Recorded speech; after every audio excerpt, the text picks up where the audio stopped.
Hello, hello, hello, and welcome to this week's episode of Futon Talks. It's the second part of a two-parter, and I'd like to introduce my second half that isn't my wife, my best friend and co-host. Whoa. Hello, Christopher Midling. Hey. Hey, Guys. That's right. Regular Nicola and Millennia over here, perhaps. Who's to say? Okay. That's right. Yeah. But Chris, I'm glad you're on the show. And Me too. for all you guys out there, I'm glad that you're with the show, that you're watching it, that you're listening to it. As you guys most likely know, we just did a boss ranking for all the bosses in Elden Ring. You guys should go watch that. But this is going to be more of a general discussion. We're going to talk about some of the areas, talk about our overall thoughts, and we're also going to give our general feelings now that we've finished pretty much every Souls game except Sekiro. But that's okay, because I'll get to that. Mm-hmm. But Chris, before we get into the meat of things, I wanted to try something out. I wanted to... What's that? Tease the fans, as it were, and make sure they don't get what they want. But just talking about us for a second here. Okay. There's a question that I heard walking around, and I thought it was an interesting little discussion point. Tell me, if you had more time or discipline, what hobby would you get into? There's so many. You would do anything other than play games and talk about them on a podcast? Yeah. I don't know. I got into Warhammer for a little bit, and Yes. I loved painting those models. And there was just a time where I just only did that. And I wish I could do that more. Or I wish I just had more time to, I don't know. This week I'm going to do this, and then this week I'm going to do this. Like, get into something like camping. I don't know. Yeah. I go camping more. I want to just go travel more. But then again, I like staying home. So. How would you paint Warhammer if you were camping? I don't know. But yeah, probably Warhammer. That's cool, man. For sure. I don't even want to play the game. I just want to paint the models. Just paint the minis. Like, seriously, that was the most therapeutic and trance-like state I've ever been in. Dude, you should paint them and like sell them or something. I thought about it. Then you could quit Rayleigh's. You'd make Yeah. so much money. Oh yeah, for sure. But yeah, or just learning things. I want to learn more things. I like that. Yeah, those are good hobbies. How about you? For me, I'm with you. I think I really wish, and I worded the question in a specific way because it's my fault. Like there's always time if we really wanted to make it. But like if I had more discipline, I would really want to read more books. Like there's so many books that I feel like I should have read and that I should understand and know, but I don't. And then I would like to garden. I want to get my... Ooh. You know what I mean? Like have a garden and like eat food Be from a your botanist, garden. for sure. Yeah. I think that'd be so cool. That would be really cool. I've thought about that too. I think actually we're going to start this year. Hello. We have dirt. We have dirt. Dude, that's the first step. We're going to plant stuff in the dirt. That's beautiful. Are you going to like do it in boxes or? Maybe. There is like a pseudo boxes already on like along the fence in the backyard. That's This is perfect. Cool. I mean, put some sunflowers somewhere, maybe some cucumbers and tomatoes somewhere else. Dude, it's just waiting to be planted. Yeah. Maybe get some pumpkins. Hello. That would be perfect for you. Yeah. Now I'm jealous because you're going to steal No, my I would hobby. not grow pumpkins. Are you kidding me? Pumpkins are like the worst squash. Wow, you tricked me. I thought you were a genuine pumpkin lover there for a second. No, I would definitely put like plant butternut squash and spaghetti squash. You would. You think you're better Those than are me. the best. Yeah. I'm not a big Kidding me? squash guy regardless. I'm not going to lie to you, Chris. I hate yellow squash, and I'm not a fan of zucchini. I think that's a squash. I feel like it is. I'm pretty sure it's a squash. It looks like a squash. Any of those weird looking squashes I don't like. You don't like those? They taste like I guess you can make them taste like anything if you cook them a certain way, That's but true. just like the classic, drizzle olive oil, salt and pepper, just what you do. Mm-hmm. I don't know, they taste like vomit to me. It's the worst taste ever. Dude, have you seen the videos? Or I guess it's a video. Have you seen the video of the guy who like thought he grew a watermelon and he was like so excited and he brought this watermelon into the house because it was like this giant oval and he brings it in and he cuts into it and it's a cucumber. And he was so upset. He's like, "What happened to my watermelon?" Do you prefer watermelon or cucumber?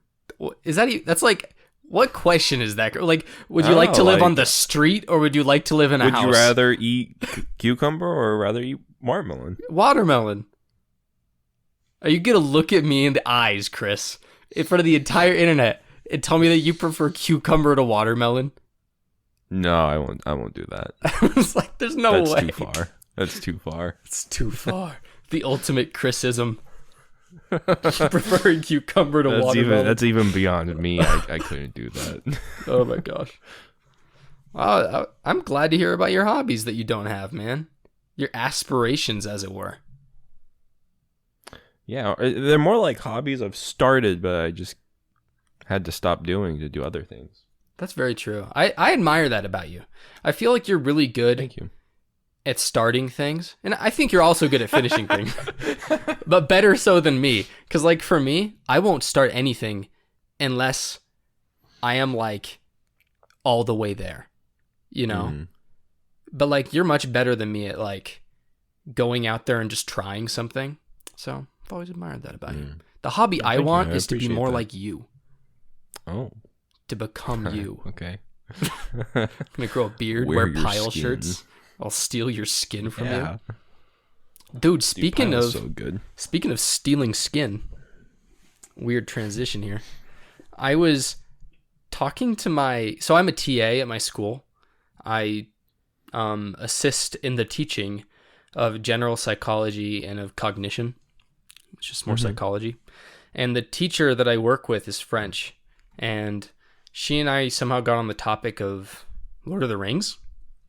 Okay. And like the different versions of it, right? Because she had just watched it and she was telling me about how Smeagol sounds different in French and stuff. And apparently they literally have like Brad Pitt has a voice actor who does all of his French movies. Oh, And like every big that actor, makes sense. isn't that like, it makes sense, but it's crazy. It makes total sense. And so like Anthony Hopkins from Silence of the Lambs like has a voice actor that does all of his movies. And she like started playing me clips of Anthony Hopkins or French Anthony Hopkins just like speaking to Clarice. It was pretty great. He has like a lisp and stuff. So I don't know how to say I want to wear your face in French, but that guy probably does. So, I'm sure he does. but anyway, excuse me. This was not even a question. This was just something I wanted to tell you about because this is the only way we communicate now. And as some of you may have guessed from inklings of conversation that we've leaked out over the past couple episodes, I have become hopelessly addicted to Slay the Spire, which is a fantastic game which Chris refuses to play. And I was watching like a tier list of the different cards because I'm horrible at the game. And for those who don't know, it's like this, you go up like a roguelike tower through rooms, and as you defeat rooms, you get new cards, and you have to like build your deck and try to get like synergy, with your cards. And I'm awful. So I was watching a tier list to like learn more about the cards from different YouTubers. And I was like, I wanted to know if you'd ever shared this experience, Chris, of watching a tier list and being like, oh my gosh, that's like the best card in the game, or that the best thing. And then they're like, this card is trash. and like they throw it away into like its own tier of damnation. Oh, absolutely. Like what? I didn't realize I was so bad at everything. But I don't know if it's like that. I feel like maybe it is like that. Like using certain weapons or certain things in other games, and people trash the ones that I use that I love. Mm-hmm. I mean, it's just like when people we looked up the tier list for the Batman movies that people have made, like on like journalist websites or whatever, and they're just terrible opinions. It's like, how could you arrive at this? But again, but the thing is, like, are we the experts or are they? Which one of us are wrong? With Batman, we're right, obviously. Yeah. But yeah, I thought that was funny. I'll tell you more about it when you actually play Slay the Spire, Chris. Yeah, I'll get there. But unless you have any more comments on tier lists, I have the first question that's actually about the game we're talking about. I'm ready. You're ready to take the first step, as it were. Those 3 simple words. 3 simple words. We can start with that. Oh, okay. Unless you want to start a different Just kidding. I'm not going to yield to you. I have a plan. Before we get into our words, which is the tradition, I want to ask you, what were your first impressions of the game? Like, because I know that was many hours ago, but I still distinctly remember what it felt like when I first started playing. So what were your thoughts on the game? Your first couple hours. I was slightly confused by the intro. And then going up to that first boss that you basically have to die to was pretty standard. Like, okay, here we go. Then you go into your little hub world, and I was like, okay, there's a lot I'm having to learn that I'm usually not having to learn. Jumping is a thing. I'm jumping a lot. I'm breaking tables and bookshelves with this the simple act of getting off my feet. That's right. You shouldn't even jump next to one. It'll shatter. I started laughing so hard. I even have some gameplay saved of when I'm talking to the lady in Volcano Manor, and I just hit X to end the dialogue, and I just jump and break the stool right next to her. Terrifying. But, yeah. I don't know. I was... Were they good at first? Like, did you have good thoughts, bad thoughts, mid thoughts? What were you thinking? I had mid thoughts. I was just trying really hard to understand what was going on. I was trying really hard to kind of feel the game. I don't know. You know me, I don't like reviews. I don't like reading other people's opinions usually, because like there's spoilers, or I don't want that to bleed into my first experience into the game, and like sway how I feel about it. Yeah. So I was really just trying to articulate exactly how I felt and trying to just take it all in. It started mid, then it just very positive, especially in that first area. When you try to there's something special when you like figure out the actual scope of the game. Oh my gosh. Through exploration, it gets. It never felt daunting. It never felt like a chore until it did. And that was like not because of the size of the game. It was for, I feel like, a different reason. But I'm with you, yeah. Although perhaps it was for you, but we'll talk about it. But yeah, positive. I would say positive, or just I don't know, methodical. Just trying to take it all in. Trying to gobble it all up. How about you? Was it instantly a hit for you? Was it? Yeah, definitely. This is it. Definitely not. This is the one. This is the only game for me. No, it was interesting, man. Like, I was deprived. Is that what it's called in this? I don't freaking remember. The one where you don't have anything. Yeah, it's deprived. Yeah, I was deprived as well. Yeah. I think, it's called a wretch in this game. It doesn't matter. was deprived. Because they want to change the words for no reason at all. They think they're special. But yeah, I was a wretch. And so I was just walking around killing bats in my thong, as one does. Mm-hmm. And I don't know, that was okay. It was interesting. My expectations were admittedly sky high for this game. Like, I was ready to be blown out of the water. So your expectations were above and beyond. I couldn't help it. The hype train ran me over and was dragging my corpse with it.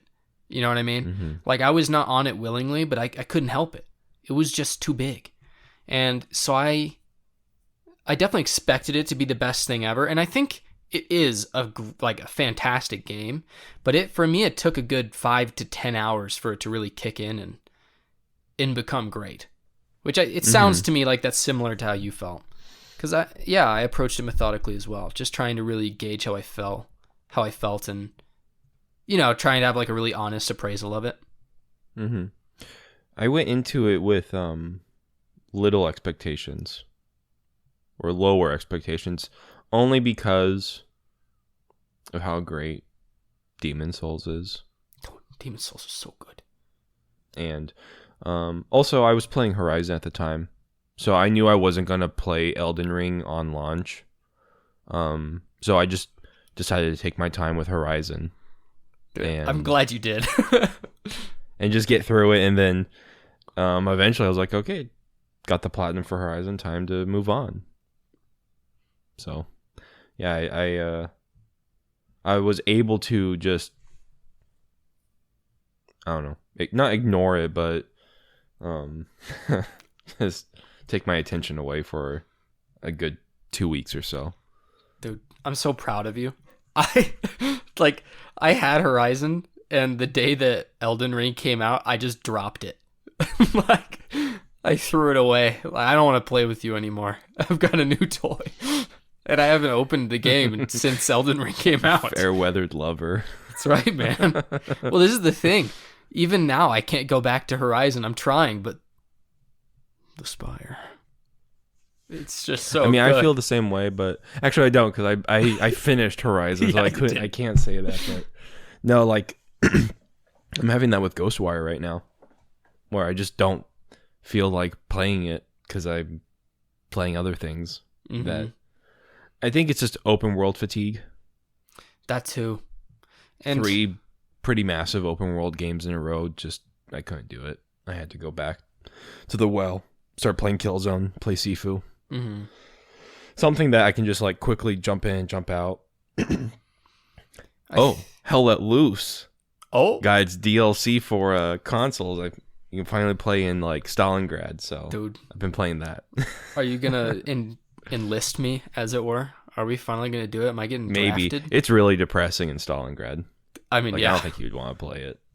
That's probably wise. Never mind. I'm just gonna stick with the Spire. If you thought the first Hell Let Loose maps were like hard to see things, it's pretty bad in Stalingrad. Oh no. It's so barren. Have you had any good war stories? Yeah, for sure.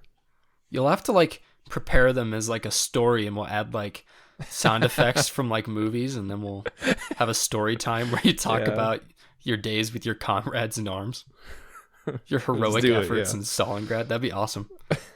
We'll plan that. Sorry to totally just like distract us, but no, it's good. It is why I wanted to do these. Get us loosened up, baby. Yeah. All right, I got another great question for you. I was listening to a 5.5 hour analysis of Dark Souls series or whatever. He's a really good guy. Nice. Let me find his name really quick so I can shout him out to our 10 listeners, because he's awesome. While you're doing that, I'm going to shout out the Brothers Code again. Hello. I feel like they get ignored or just fall beneath VaatiVidya. Freaking VaatiVidya. Vaati is just so popular. Makes me sick. But Brothers Code, I would say, for me, I prefer Brothers Code to Vaati. Wow. They're just two brothers. I've never watched a video from them. I need to. Oh, dude. You would love their Dark Souls 1 and 2 like they do story videos. They like will explain the entire story, and it takes like 2 or 3 hours, but it's very cohesive and understandable, and it's great. I'll say I have watched their thing on the first one. Now that you say that, I remember it. Okay, yeah. This guy's relatively similar. His name is Noah Caldwell Gervais. He's awesome. And he made this 5-hour video essay. What's Anyway, the name? Noah Caldwell Gervais. I'll put it on the screen. No, you won't. I will. Chris, I'm writing the timestamp right freaking now. Okay. Noah. That's as much I'm going to write. I'll remember it when I read Noah. So, anyway, he said something really interesting. He described Elden Ring as a Vista-driven open world game. And as he talked about it, it really like hit me. I'm like, man, he's right. It is like a Vista-driven game where it's like half of the reward, at least for me, was getting to that next Vista. And they set it up so perfectly that every single time you're doing something important, if you look somewhere, you're going to see a beautiful, gorgeous vista. And I want to ask you, what are other games in the genre of the vista-driven open world? That's a good question. And it can be like manufactured or organic. I think that Elden Ring has a really good mix of both, where it's like meant for, but it's also something that can just happen on its own. I would say the ultimate one is Death Stranding. I agree. And I have not played the entire game. But tell me why you say that. Tell me your thoughts on, and just on the idea of a Vista-driven game in general. The enemy of the game is the Vista. I mean, the whole game is the Vista. That's very true. But yeah, I mean, it's just nothing is more rewarding for me in video games than climbing a mountain or a really tough cliff in Death Stranding and then looking behind you and seeing like what you've accomplished. Wow. Kojima would be so proud.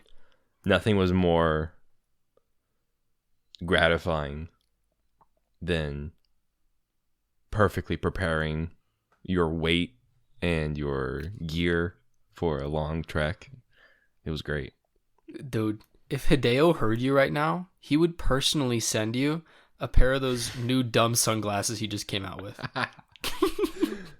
Heck yeah, the goggles. Nah, dude, even where the ones where like they flip and then they like flip backwards. Yeah. Dude, I love those things. Dude, really quickly, Kojima just makes the weirdest tweets. Like, he'll be like in a coffee shop or like in his house, and he'll like take a picture of like a DVD about 9/11, and he'll just be like, thinking about 9/11. It's just like bizarre things that Kojima does. Yeah, it's good. Yeah. I would also say another Vista game is Fallout 3 and Fallout New Vegas. Interesting. I feel like that was one of the... They've said it in like the making of Fallout New Vegas that like at any given point, wherever you're looking, you're going to see 3 points of interest. And it's totally true. Like the one that I always think about in New Vegas is, well, of course, New Vegas. You see it constantly. And then there's like one where you're just in the wasteland, and then you see like these two statues of the New Vegas Ranger guy or whatever, and the New California Republic guy. And it's just cool stuff like that. So it's not getting to the Vista, but the Vista just leads you to where you want to go. And same with Fallout 3, of course, with you see the Washington Monument from any given point in the game, and just like walking around and be like, oh, look over there, what's that? And we'll go over there, see what happens. Oh, it's Tenpenny Tower. This is kind of cool. Or Megaton, of course. Yes. After that amazing opening when you first get out of the vault. Oh, I think I can't really think of any other open world games that do that for me. A lot of these open world games kind of just blend in. Yeah, I don't know if they don't put... Because I think one thing that sets Elden Ring apart is the art direction and the color palette, which like anybody could say that about anything, you know. But I would go so far as to say that for me, Elden Ring is the most beautiful game I've ever played. I've never had so many moments where I've just stopped and literally watched, you know, for minutes at a time, just watching it, just panning my camera slowly. And it's not the most, you know, true to life game ever made. There's just something about the world and just the way they put it together and the way they represent it that is so breathtaking to me, you know, like, and that'll play into our discussion in a moment. But the only other game I'd say is as Vista driven for me is the Outer Wilds. There's just something. Oh, that's a great one. Yeah, there's something about the views that organically just happen in that game. Oh my gosh. I wish we could do 15 episodes about the Outer Wilds. It's probably the best game. For me, it's probably the best game ever made. It's incredible. And like, it's definitely not for everyone, but man, the way it looks, the way it makes you feel, like the way it compels you to do things is incredible. Anyway, this isn't about the Outer Wilds. It's about Elden Ring. Is it? No. It's about gardening. All right. Give me your 3 words, Christopher. We're here. Okay. My first word would be too big. Or bloated. It's so big that it's 2 words. Bloated, standout, and spellbinding. Hello. I kept you under Do you want me to spell. explain those, or do you want to just go into yours? Yeah, go ahead and explain yours. I'd like to hear what you have to say. Obviously, bloated is self-explanatory. I think this game is too big. I think this game has 2 or 3 areas that could be DLC, and then has a third of the game that can be just cut out. Wow. Just strong words. Well, yeah. Stands out from the rest of the From Software games, and it stands out from every other game. It's not Tolkien. It's not exactly high fantasy or classical fantasy. It is something in its own lane entirely. You have the brilliance of Miyazaki and the breadth that is George R.R. Martin. Just combine those two together, really make something unique.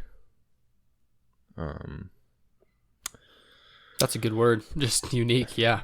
Yeah. And then spellbinding. There are times that this game is spellbinding. It is captivating and totally fantastical. Not all the time, but I would say a good 2/3 of the game is just mesmerizing in its own way. And as big as the game is, you will never be bored. You will always find something new. That was great. Thank you. I almost felt like I was listening to a eulogy at like its funeral or something. I don't know why. It was just the energy you were putting off. It was the best game there ever was. Will never be forgotten. Never to be forgotten. Sitting in the halls of angels. All right, you ready for mine? I'm excited to hear yours. I've been dying. I've been waiting months. That's true. I won't make you wait any longer. My first words. Breathtaking. Which could be easily switched with awe-inspiring, you know, just that notion. Mm-hmm. Then evolution. I think this is I'll get into it, but word speaks for itself, right? Evolution. And my last word, it's evolving, is realism, which I think is an interesting word to describe this game. And we'll get back into that. We'll actually use that to transition to the next little portion of our discussion. But for breathtaking, I think I already described it. But yeah, there's just something about the views and vistas in this game that I find inspiring, you know? unlike any other game. It's this and the Outer Wilds, and the Outer Wilds to a lesser extent. This is the only game that has made me feel the same way that like actually hiking and like seeing a vista makes you feel in real life. Like, I don't know how they did it, but they emulated that experience of like happening upon this gorgeous view and you didn't even know it was there, you know? Yeah. So I think that's a very special quality about this game. Evolution, because I think that whether people like it or not, I think this is what Dark Souls has wanted to be from the beginning. And I think it's what it's been attempting to evolve into for a long time. Yeah. And I think you can see evidence of that in pretty much every game, right? Yeah, for sure. And I think that's for better and for worse, and we'll talk about that. But I do think that ultimately it pays off, and I think this game is better for it. And realism. Tell me, explain this to me. So, the question that I wrote is not a question. It's kind of bad. It just says realism in games and how Elden Ring emulates the act and experience of discovery. Because I was thinking about that a lot. Because when I first thought, like, what are my main like good points about Elden Ring? My first one was like, it's so realistic, and I was like, what does that even mean? That can't be true. Your characters look like dog poop. Everything looks horrible. You know, there's some really ugly things in this game. Granted, a lot of really beautiful things too. But I don't think it's particularly lifelike in its depiction of people or even places. You know, it's very, very fantastic, if you know what I mean. Yeah.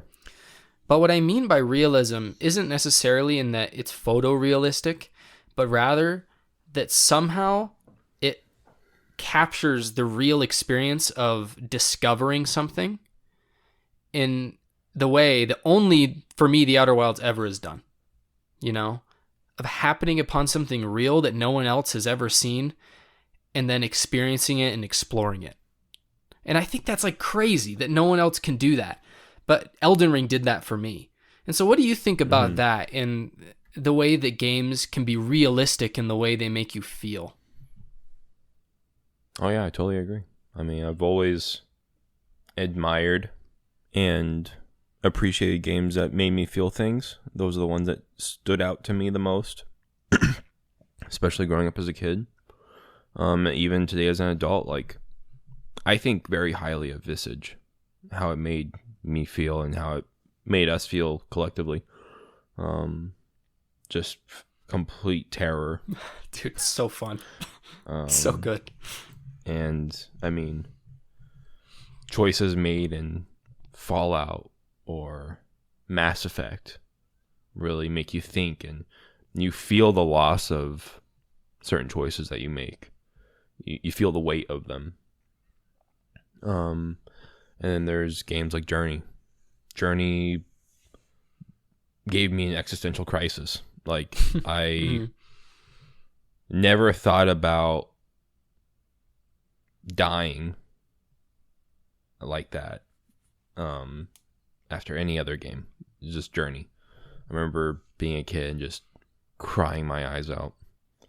Thanks, Journey. Or then there's like those good feelings that you feel, those very emotionally touching feelings. And then there's other feelings that are ugly, like in The Last of Us Part 2. That game's hard to play. And I don't think I understood that as I was playing it or when we first started the podcast. I've had a lot of time to think about it, and I want to go back to that game, but I'm going to wait until a PS5 port happens or something. But I've really thought about that game and how it made me feel, and at the time I took that negative feeling as it's a negative game or it's not a great game. But that game is beautiful with how it made me feel just total disgust. I never felt at ease in that game. It's so tense and hard to play, and it's long, and there's just things that happen in that game that make you feel disgusting and uneasy. That's a beautiful thing for a game to carry that for 20 plus hours. So I think any feeling that you feel from a game is important, and it should never be taken for granted, I guess. But yeah, Death Stranding and Elden Ring, they aren't realistic games. I mean, maybe more so Death Stranding, as it has some like walking sim elements, but yeah, the feeling is real. The feeling of wanting to explore, and the feeling of just that reward from what you just went through or gone through. And there's a certain area in this game that has two precursors, kind of, namely Siofra and Necron, and then you end up in Mohg's palace or whatever. Yes. I think those are definitely connected areas. But to get to the end of Mohg, and you're like, oh my gosh, like you're at the top, and you're looking down at everything you've seen. That was very long-winded. I'm sorry, but yeah, for sure. No, it's great. Feelings in games are good. No, I'm glad. And yeah, I feel like it's an aspect of realism that is often missed. So I'm glad you like it. And I'm glad that Elden Ring put so much gosh darn effort into making it work. So yeah. Yeah. But man, it's our last opening question. We're ready to actually start the podcast. Only 36 minutes Let's in. go. We're going to go through How long? 36 minutes. Okay. We're going to sweet. go through the areas. We've each prepared 3 words for each of them. We have, I'm not counting, but around 15. So some areas we'll talk a lot, some areas we won't talk a lot. And at the end, we're going to give our general thoughts, what you actually came for, making you stay all the way to the end to get you dinner. We're going to start with Limgrave. What are your 3 words for Limgrave, Christopher? I have foundational, old school fantasy, Hello. and soulsless. Whoa! What do you mean? Tell me what soulsless means. It means it's not like Souls. It immediately, it's not a Souls game.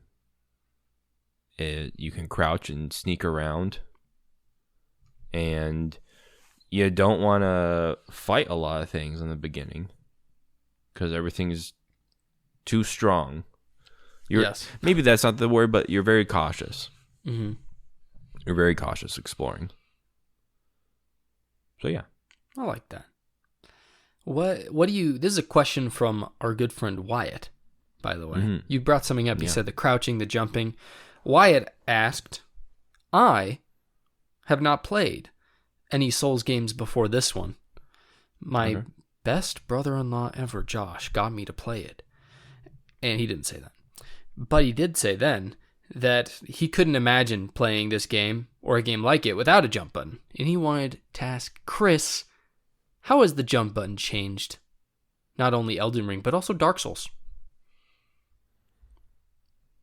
I don't know if I would want to jump in Dark Souls. I like the weight of Dark Souls. I like how you're planted on the ground. I feel like jumping allows you to evade a lot of attacks. It kind of makes the backdash pointless. Oh, yeah, like the tap, like the circle tap? Yeah, just jump to the side. They can't reach you. Not gonna lie, I don't think I've ever once purposefully used the backdash, so. In any game or just this? Any game ever. Oh, okay. Jumping is fun though. Jumping allows for a lot of freedom. Like you can Skyrim up walls and stuff. Yes. Get on invisible platforms. The jumping's good. I think the jumping in Sekiro is better, and I feel like that game, just gameplay wise, is just tighter.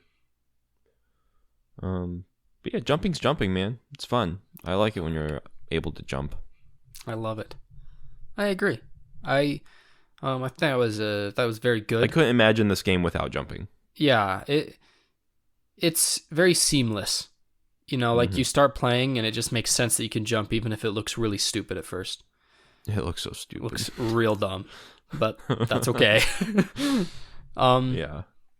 I don't know if I'd be able to smoothly transition back into like Bloodborne or something without being able to jump. Like I'd be fine, but like I'd instinctually just be constantly trying to jump, you know? But yeah, it's gonna be interesting moving forward, seeing what they do. I'm kind of excited. But yeah, that was a little question from Wyatt. My 3 words were out the vault. Because it has that Fallout 3 moment where you walk out and the doors open, you get to see the huge, expansive view with the tree sentinel and Vare and whatnot. I was not in love with this area though, and overall, it's probably one of my least favorite areas in the game. However, it's like in a game with a bunch of great areas, like that's not a bad thing to be. But not my favorite area. I think it's okay. I think it's a little tame for an opening area, in my personal opinion. My words exactly. I actually thought about using vault in my 3 words, but I think that was why I didn't, because it wasn't as breathtaking or as like, whoa. Yes. Like I've never seen this before. Because all the colors are kind of bland. And at first, like looking, because it's a Souls game, that giant open vista at first, you have to get used to. It's weird. How blurry the trees are, and yeah, the draw distance is a little weird. It's a little funky. But yeah, for sure. Like every area after this, has more of a vault opening than this first area. I think every other area has a much more distinct art style and just sense to it. Whereas you're right, this one's very much just like standard fantasy, even though it is weird. You know, it is Souls, so it's funky. But pretty much any direction you head in is going to have a more interesting area, even to the south of the Weeping Peninsula. So, but that's not where we're going to talk about next. We're talking about Stormvale. Hello. Some of the biggest legacy dungeons get to be their own area in our discussion, dear viewers. By the way, for you guys, comment your favorite area that we talk about in the comments below and tell us why it's your favorite area. But anyway, tell me, Chris, about Stormvale. What are your 3 words for the Vale of Storms? I have classic, rewarding, and dangerous. Growl. Tell me about it. I like that. Classic. It's just another Dark Souls castle. Feels good. It's familiar. And then rewarding. Exploring just this castle is very rewarding. Especially when you go deeper and deeper and you see the grafting monstrosities. Yes. But yeah, it's just, there's so much verticality in it and so much to love about Stormvale. It might be the best area in the game. And then dangerous is, I mean, every turn has the normal knights, but then you fight those hawks with swords for feet, and there's giants everywhere. And there's guys with like giant crossbow launchers that are really annoying. Ballistas or whatever. Yeah, ballistas. But yeah, Stormvale's good. I'm glad you liked it. Yeah. What about you? So what I would say is shockingly huge. And then it's massive for sure. Yeah, like you don't expect it to be big. I mean, I went back to Stormvale 3 or 4 times just for reasons, you know, and I always found something new. It was shocking, you know, so shockingly huge. And then best bosses. I think 2 of my favorite bosses, if you guys have seen the boss ring, you know this. 2 of my favorite bosses are in this area. I think they're just great. And I think that the overall, like, I think the composition of dungeon to boss to vibe does not get better than Stormvale. It's so tight. It's just perfect, you know? You can tell how much time they really spent with it. And it comes through. Not that the rest of the game is bad. I think the rest of the game is still fantastic. And there are parts that I like more. But, yeah, man, just a great experience. I'm with you. Mm-hmm. No, it's great. Especially, I mean, even the character that you meet in there who hates Godric. Yes. And then just that funny moment after you beat Godric. Yeah, Stormveil is great. And Stormveil is kind of like the door to the rest of the game. Yeah, it's like... In a way, like, after Stormveil, you're like, okay, now I'm in Elden Ring. Yes. Just like the messages all said for the first 5 months of the game. What did it say? You know, like, now's the beginning of true Elden Ring. It doesn't matter. But yeah, besides Trifinger Butthole. Yeah. I'm with you, though. I think it is like the real beginning for the game is after Stormveil. Which is, what's ironic about it is that you can go to Caelid the whole time. Yeah. And the capital. Can you go to the capital? Yeah, I'm pretty sure. Oh my gosh. Did you ever open a chest and get launched to the bridge in the capital? Oh, I did. Yes. But you can't really get down. You can't explore after that point, but like going through the chest warps and then seeing like where you end up on the map and you're like, oh my gosh, that's so far away. Dude, I totally forgot because it really was, that was wild because I'd gone through the Weeping Peninsula. I think I'd even gone through Liurnia and Caelid, but I hadn't like gone that far north. I figured Liurnia was probably the final area, you know, or something. Like I was like, I gotta be getting close. Dude, I thought the whole map was Limgrave. Right? No, straight up. Like, I mean, I was probably 20 hours into the game, and then I get transported in this chest, and I'm like, open my map. I have to scroll for a couple seconds to get back to anything I can even see. Oh my gosh, this game is huge. And you're not even at the top of the map. Yeah. I gotta say, I hate that, though. Oh, I think it was quite good, at least for me at that point. No, for me, maybe the Liurnia or the Altus Plateau one was better, but when it launched me to Caelid, it kind of felt like I had skipped to an area I shouldn't be in, and it didn't feel very rewarding because I never went the normal path where you trek up the hill, where there's like the people parading around, and you first get introduced into the dog things, the Chihuahua things. Yeah. So it felt like I had cheated, and what I did was I just took Torrent. And I just ran, got all the map pieces, got all the seeds, didn't fight anything, and then just went back to Limgrave, overpowered. Dang. It didn't feel very good. So yeah, I wish maybe it would send you to places you just like will be in a room that's locked and you can't get out, but it'll just show you where you are on the map just to show you the scale. But yeah, I didn't like the Caelid one. But maybe that's me. I just ruined it for myself by getting everything. Maybe. I mean, my reaction to that, because I also had the same thing happen to me, and I was literally soul level 1. You know, like the first thing I did was go happen to find that chest. And yeah, I mean, my reaction was not to get the golden seeds and the map pieces, but only probably because I didn't know they existed, because it was like my first hour of the game. And I thought it to be interesting. Because it's the worst place in the entire game is that tunnel with those centipede guys. Oh yeah, my gosh, It was horrible. But yeah, that's interesting. I think that of all the Souls games, this is definitely the one that's most susceptible to being, not susceptible, I suppose, but that allows for you to play in like the most different ways, which is kind of interesting. To quote unquote ruin it for yourself, right? Yeah. But Chris, you're getting ahead of yourself here. Okay. Yeah, I am. Sorry. We're going to the Weeping Peninsula. We're not talking about Caelid yet. Calm down. Tell me what you think about the Weeping Peninsula. I wrote, look over there. Look over there. This area of the map probably brought the most exploring spirit out of me. Oh. Adventurous spirit out of me. Just because of like how how awesome that castle looks. Mm-hmm.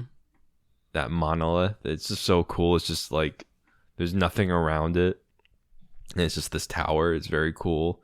And then like exploring the beaches and stuff. It's just very cool. And fighting those black knights on the horses that roam around. And then there's like the little villages that you find in the forest. And then there's the giant bears. And obviously you can get to Siofra from there. Or one of those places. So yeah, Weeping Peninsula is awesome. I'm glad you like it. I love Weeping Peninsula. A lot more than Limgrave for sure. And probably more than most of the other maps. Interesting. Other countries, continents, I don't know. No, I feel similarly. I really liked the Weeping Peninsula to the south. I explored a lot more on my first playthrough. Mm-hmm. But I really enjoyed the kind of horror. I mean, and granted, there's like creepy elements throughout the entire game, but it's kind of supposed to be the first place you go, right? Because you go to fight the Tree Sentinel, and you're like, no, that's not going to happen. And so then you go south, and I really enjoyed the Misbegottens and like sneaking around them and like being a little bit afraid of them and trying to, figure out how to deal with these things and not understanding where they came from and. Learning the story from that girl and then talking to her dad in Castle Mornay. And oh, yeah, absolutely. It's just, it was really good. Like, I think narratively, it's a really strong area for that reason. And it's also, for me at least, where I found my first bell walker thing. Yeah, the bell walker. Yeah, whatever those things are called. Those things are great. Those things are cool. They're so cool. There's not another word for them. Yeah. They're just so neat. Yeah. So, yeah, I just... I found it to be a really interesting area, and I definitely like it a lot more than Limgrave. Oh, my words were ominous, dreary, and Limgrave 2.0, because it's just Limgrave, but way better. So. Oh, yeah, for sure. I like that. And you mentioned the Riverwell earlier. Yeah. You can get to Siofra from an area just barely north of the Weeping Peninsula. And I want to talk about it, because Siofra is one of my favorite areas. Definitely my top 3. It's hard because for me, I kind of felt that exuding from your body. Yeah, I can tell. I felt your aura. My pheromones are releasing across the continent. I kind of lump Siofra in with like Nokron. I don't. We're gonna talk about Nokron separately, but Nokron, Mogwin's Palace, and Siofra are all connected. You can see them all from each other, which is awesome. But yeah, my 3 words for Siofra were discovery, exploration, and magical. Again, I can't emphasize this enough. Like, guys, you messed up. You missed it. It's over. If you haven't played Elden Ring, you've already missed the best parts of it. You already know what Siofra is. You've seen the views. You know what's going to happen. There is something... it's gone. There was something incredibly magical about just hitting up this random shack in the woods and being like, man, this is a long elevator ride. And then like walking out and there's this giant ruin. And then you like walk through a waterfall and a crab kills you. And then boom, you're in a giant, beautiful underground city with stars above you. Oh my God. And you have to light these torches and no one told you how to do it. You just intuitively know. And then you fight the most beautiful deer to ever exist. And the music's amazing. Oh my gosh. It's just, I've never experienced anything like it where pure surprise and pure discovery. And you know what I mean? Like, is this making sense? That's never going to happen again. If you missed it, it's over because you've already seen the pictures and you've already heard about it. Like, I had no idea. And I think that's what was so special about it for me. But what are your thoughts on Siofra, man? I kind of lumped, like you said, Siofra, Necron, and Mogwin's Palace all kind of together in how they feel. So I just wrote whimsical melting pot. Hello. Just, especially Necron, the Eternal City. Nokron's cool. It's just a great blend of everything. You got the cosmic horror element of it from Bloodborne. You got the open land of Elden Ring, and you got like the sewers from Dark Souls, and you got the castles, and it's just it's very cool. And then you got the giant ants. Yes. That's in the same area, right? The Riverwell. Kinda. It's connected to it. It's called Ainsel. It's connected to it. Ainsel Riverwell. Or Ansel. Yeah. One of the two. Yeah, it's there's something special about it for sure. I didn't do any of that until late game. You fool. Or later game. You unlucky man, not fool, I suppose. I think I finished Caelid or Liurnia before this. But yeah, no, it's cool. And then you got you got those giant cannonballs that roll towards you. Dude, I love them. They're the best enemy in the game. They're so stupid. Yeah, seriously. No, it's great. And like you said, it's just you want to explore, and it's so cool and rewarding and beautiful with the waterfalls, and lots of really cool moments come from the underground areas in Elden Ring. I love it. And yes. Correct me if I'm wrong, and maybe I probably am wrong. We probably just didn't know it. But I don't remember even being given the inkling that there would be underground portions of the game like this. I never knew that. Like, what a secret to keep, and what a tasty little surprise to leave for the your consumers. Like, man, I'm grateful. It was awesome. Yeah, for sure. But let's just head right into Nokron since we're already here. Underground. What were your 3 words for Nokron? Or did you not actually have 3 words for him since it was pretty much just Siofra?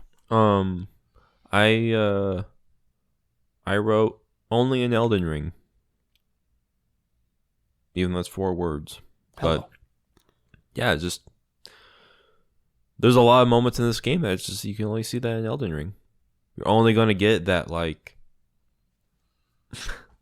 if you look at your screen while you're playing, you're on a horse that jumps. It has a double jump. Double jump horse. You have these grassy knolls and cliffs that go to nowhere.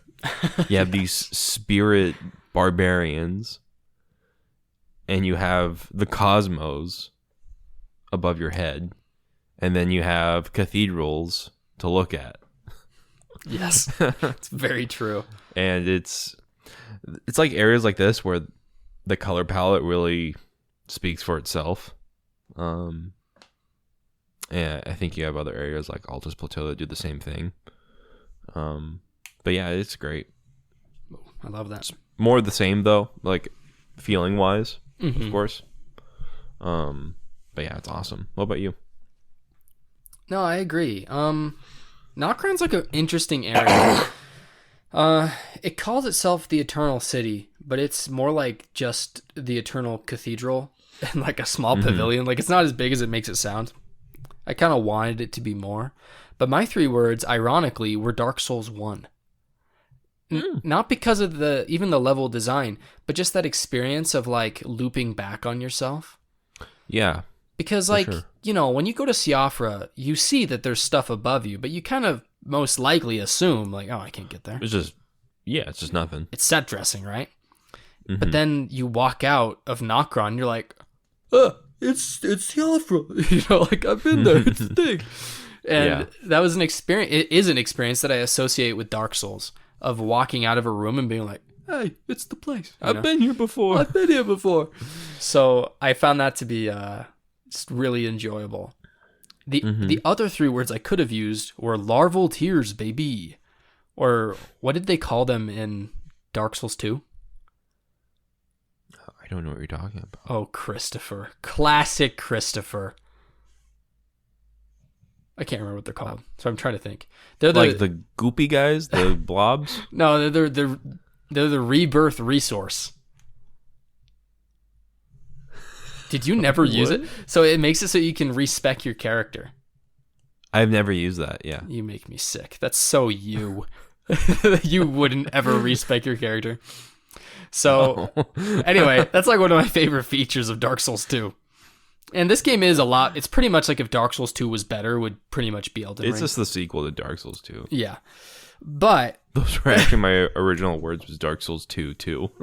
There you go. But yeah, one of the Dark Souls 2 things is larval tears, because you can respec your character, and you get most of the ones you get in the game you get here in Nokron. They just drop and they're just laying on the ground. I was gonna ask you what you thought of the ability to respec, but apparently you thought nothing of it. You didn't even do it. So I would never. I would never. Wow. I love being able to respec my character. Is it because you're afraid of your own potential? No, I just know what I like. Is that why you neuter yourself? I just wanted to use a claymore and a shield and just go about my way, about my day. You know, just wow. I've actually for the first time ever, I've respect in a game. Are you ashamed? No, it's a multiplayer game. Well, what's the game? The Evil Dead game. You respect in the Evil Dead? Yeah. It's actually really cool. Because it's like a Dead by Daylight game, which I've never played. Mm-hmm. I guess I thought it was only an Evil Dead, but it's just like Dead by Daylight. But there's like a dozen human characters you can play as and 3 demon characters you can control and level up. And they all have their own trees. That's cool. And they just let you respec for free. Ooh, well. So that you can just try out every play style. And you're acting like a youngin'. Yeah. Trying out that respecking, as it were. Yeah, I don't think I've ever respected in a game before. It's fun. You should try it. Try new builds. Try all the like different there's weapons. one. Maybe like Borderlands. Wow. I think Borderlands 2 was the last game that I respected. Wow. That's weird, man. But I'm happy for you. Yeah. Thank you. I'm going to make you do it. At gunpoint. You'll see. Yeah, if they ever do DLC for this, I'll go back and respec. Hey, dude, I can't wait to talk about the DLC for this game when it comes out. That should be a question we talk about at the end. Remind me. We're going to talk about the DLC at the end of this, like what you want to see in it. We'll do. All right. Now, because we're already here, let's talk about Mogwin Palace, baby, Lake of Blood. Mm-hmm. My 3 words are edgy rune farm. Mm-hmm. Is there someone trying to call me? What's happening? Doesn't matter. But yeah, edgy rune farm. Those are my 3 words. I like that. And this brings up a question from Wyatt. He wants to know, from dedicated Souls fans like us, what are our thoughts on XP farming in the Dark Souls games? It's just something you do. I don't know. I think it's less of a chore in this game, just because there's so much to do, and there's so much more. So I guess there's so much more to do. I mean, there's places you can go and just get more XP, because you don't have to fight everything. You can say, "Screw this, I'm gonna go somewhere else." It's easier. I like it. And level up. Other Souls games are blockades, like I said, the boss ranking. Yeah, I definitely did it in, like, the most prominent one that I can think of is in Bloodborne. And I think why did I do it? I fisted the pigs. Yeah, fisting the pigs. What all a game. The little piggies. But yeah, did that. I think it was to level up for the Chalice dungeons. Mm. But yeah. So you don't look down on it? I don't think I've... Huh? And so you don't look down on it? Not really. I mean, it's just a tool in the game. I mean... Proud of you. You're going to get XP either way. What does it matter? I'm with you. That's how I feel about money. I don't think I've ever felt like... I can't remember doing it in Dark Souls 1 or 2 or 3. Yeah, I don't know. It just comes with the territory. It's Yeah. just something you do. I'm with you. I don't think there's anything wrong with it. I think play the game and have fun. That's what I think. Right there. Bada bing, bada boom. I don't think you can, like you said, rune farming. I don't think I ever had to farm in this game just because of how much there was. Like, Oh, I rune farmed. okay, Oh, I did. no, there was just always like, I'm not supposed to be here. I'll go elsewhere. Mm-hmm. For me, it was like, if I did rune farm, my logic is like, I'm just saving time. Like, it's not like farming runes is hard. It's just like Saving time. freaking time, dude. You want After me to? spending hundreds of hours on the game. That's, dude. Imagine if I hadn't rune farmed. It'd be 500 hours. Yeah, you gotta snipe the bird so it runs off the edge and gives you 20,000 souls, or you gotta use torrent to jump up on the rocks on the bloody wall and jump off the map so everything despawns and gives you 170,000 souls. Is that a thing? Yeah, I did it so many times. It was beautiful. Oh my gosh. That's awesome. That is awesome. That's right, it is. It's amazing. Anyway, I was curious what you'd think.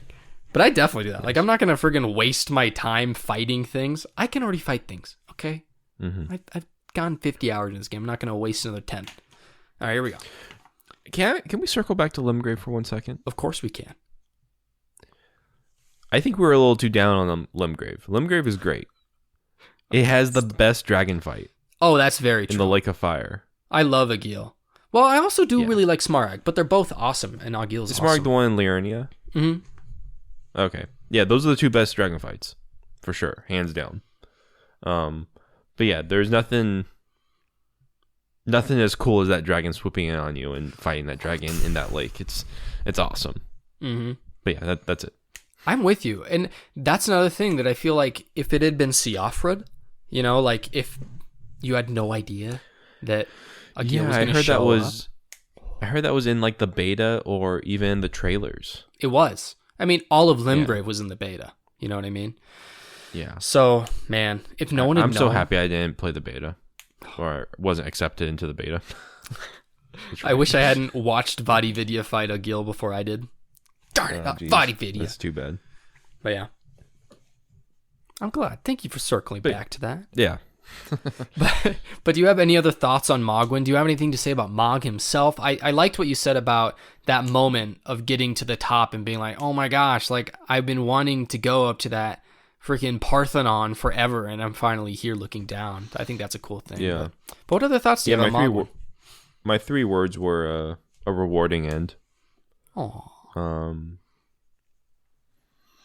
And yeah, you fight those little weird looking dudes from Liurnia that do the Yeah. they do the what is it called when you what is that? Yeah. The cartwheel of Dancing death. around. Yeah, a little dance. But yeah. That's fun.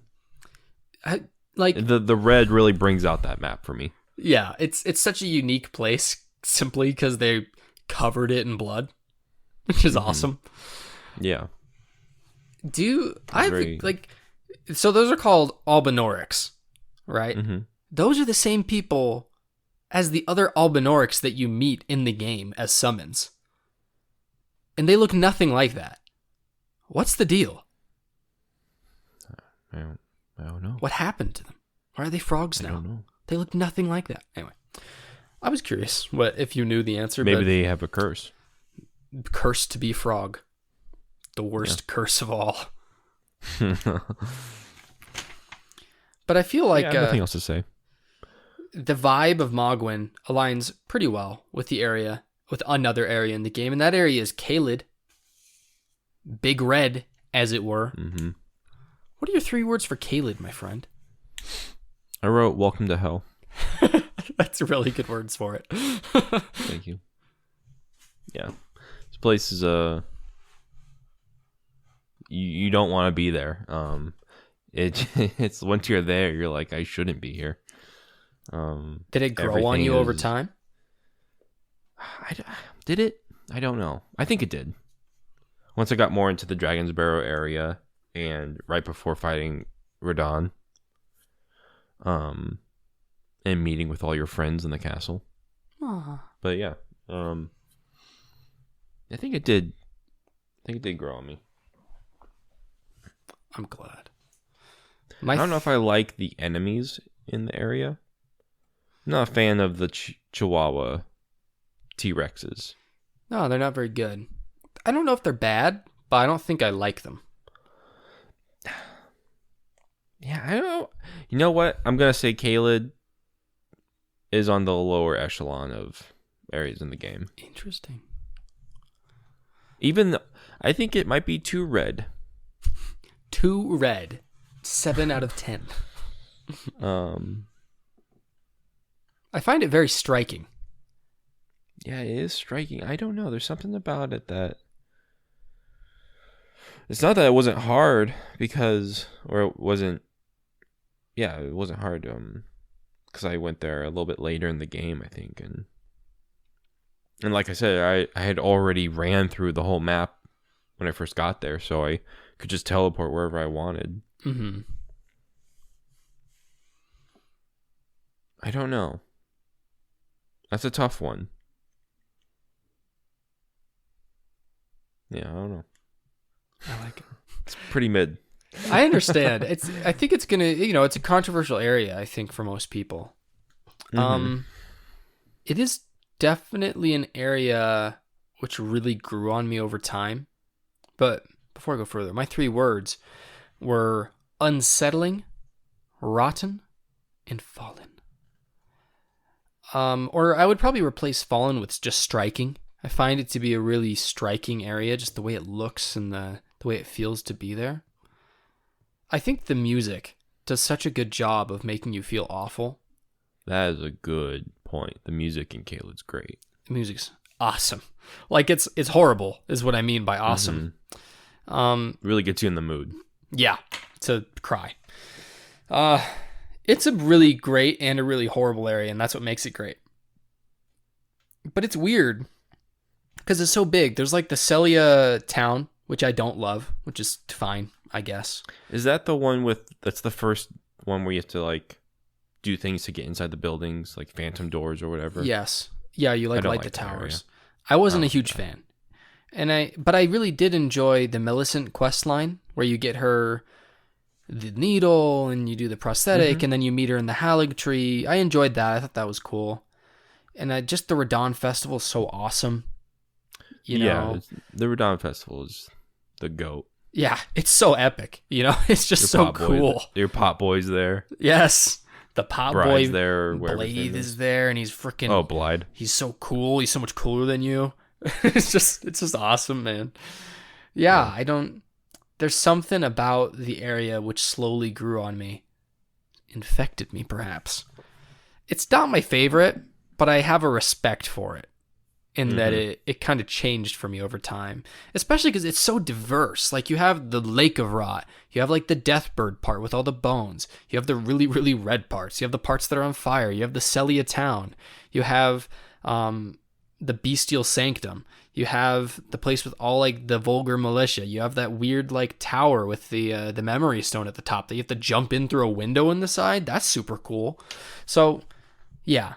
Just a really and then there's all the dragon crap. Like, what's even happening? It's just a really cool mix and menagerie of places that are very distinct. So, yeah, I like and I hate Caelid. I'm with you. Yeah, I agree.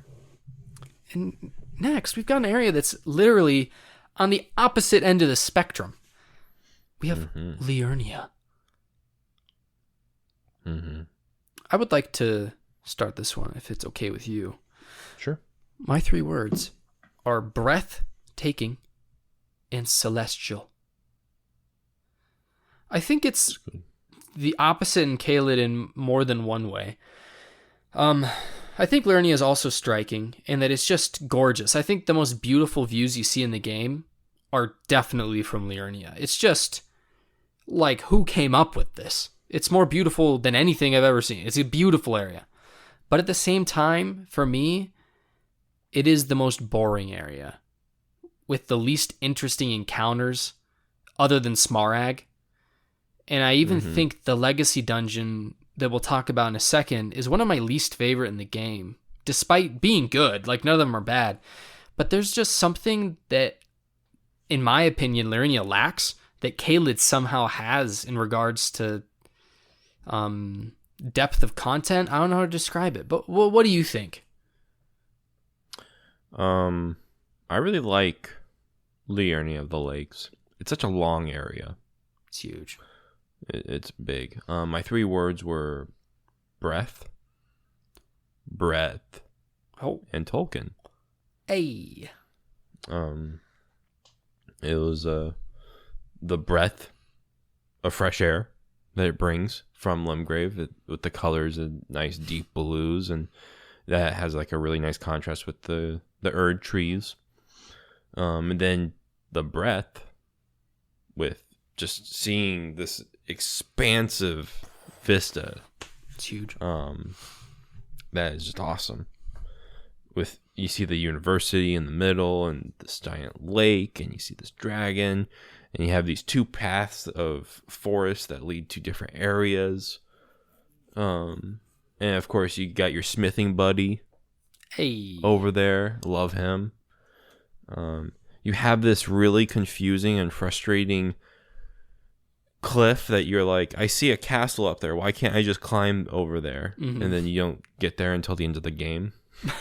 Yeah. Dude, I hated that. I was so frustrated. Why can't I go up there? Trying to get to the university? No, trying to get to like where Ronnie stays. Oh, the divine area. tower, or like the tower behind the castle with like the hands. So no, it's like, that place in Liurnia where it's like the caves, or not the caves, it's a giant cave, and there's like people living there in huts. Oh, the Albinarex? Yeah, and then there above that you only can get there through Ronnie's quest. Yeah. Oh yeah, I know what you're talking about now. Yeah. And I was so frustrated that I couldn't get there. Me too. I tried to get there so many times. I tried climbing and doing all this other crap. And then Tolkien, I feel like it's just the most. It just reminded me of Lord of the Rings. In a way. I understand. Yeah.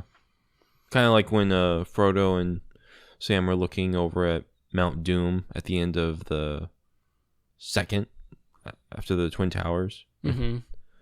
The 2 towers. 2 towers.